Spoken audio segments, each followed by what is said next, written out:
ထိုင်းစင်ကတ်နဲ့ KP ကောက်ဘလို့ဖွင့်ရမလဲဆိုတော့ပြောပြပေးပါမယ်အခုနောက်ပိုင်းမှာ KP ကိုထိုင်းစင်ကတ်နဲ့လည်းဖွင့်လို့ရနေပါပြီအချက်အလက်မမှန်ကန်နဲ့အပြည့်စုံဖြည့်ထားရင်တော့ level 2ကိုတင်စရာမလိုပါဘူး level 2အလိုလျောက်တင်ပေးပါတယ်ဖွင့်နေလေရတော့အရင်ကအတိုင်းပါပဲ KP ဆိုပဲကိုယ့်ရဲ့ဖုန်းထဲမှာမရှိသေးဘူးဆိုတော့ Play Store မှာလွယ်ကူစွာ download လုပ်နိုင်ပါတယ်အကောင့်ဖွင့်ပါဆိုတဲ့ကောင်လေးကိုနှိပ်ပေးရမယ်ဒီနေရာလေးမှာတော့ကိုကထိုင်းကုတ်ကိုရွေးပေးရမယ်နော်ရွေးပြီးတော့ရင်တော့ထိုင်းဖုန်းနံပါတ်ကိုရိုက်ထည့်နိုင်ပါပြီအောက်တော်လေးမှာစီမင်းစည်းကမ်းလေးကိုအမှန်ချစ်ပေးပါထိုင်းဖုန်းနံပါတ်ရိုက်ထည့်ပြီးဆက်သွားမည်ကိုနှိပ်ပါကုတ်6လုံးပို့လာပါမယ်ရိုက်ထည့်ပြီးတော့အတီးပြုမည်ကိုနှိပ်ပြီးတော့ဆက်သွားနိုင်ပါတယ်ကုတ်က message မှာပို့လာပါမယ်ဒီအဆင့်လေးမှာတော့စီမင်းစည်းကမ်းလေးကိုအမှန်ချစ်ပေးလိုက်ပါပြီးရင်စတင်မည်ဆိုတဲ့ခေါင်းလေးကိုဆက်ပြီးတော့နှိပ်ပေးလိုက်ပါဆက်လက်လှုပ်ဆောင်ရန်ကိုနှိပ်ပါဒီအဆင့်လေးမှာတော့ကိုယ့်ရဲ့မျက်နှာကိုဓာတ်ပုံရိုက်ပါမယ်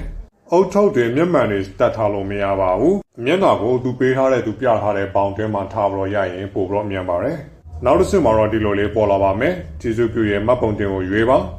မှတ်ပုံတင်ရဲ့အစေးအနောက်ကိုဓာတ်ပုံရိုက်ပြီးတော့ထည့်ပါပြီးရင်တော့ကိုကမှတ်ပုံတင်တိုင်းရွေးပါ3မြင်ဆောင်လားဘယ်လောက်မြင်ဆောင်လဲဘာညာဟောနော်ရွေပါပြီးရင်တော့ဒီ last note နေရာလေးမှာကိုယ့်ရဲ့မှတ်ပုံတင်နံပါတ်ကိုအင်္ဂလိပ်လိုရိုက်ထည့်ပေးပါအင်္ဂလိပ်ဆိုတာလေးကတော့အင်္ဂလိပ်ကိန်းကနန်းလေးကိုပြောတာပါအခြား ID ဆိုတဲ့နေရာလေးမှာ passport ကိုထည့်လဲရတယ်မထည့်လဲရပါတယ်ထည့်တော့ကိုက level 2အောင်မြန်တာပေါ့နော်မထည့်လဲရတယ်မထည့်ဘဲနဲ့ဆက်သွားလို့လဲရပါတယ်နောက်တစ်ဆင့်မှာတော့ကိုယ့်ရဲ့မှတ်ပုံတင်ထက်ကအတိုင်းနေရာလိပ်စာပြည့်စုံထည့်ပေးပါထိုင်းလိပ်စာမဟုတ်ပါဘူးမြန်မာနိုင်ငံကလိပ်စာဖြစ်ပါတယ်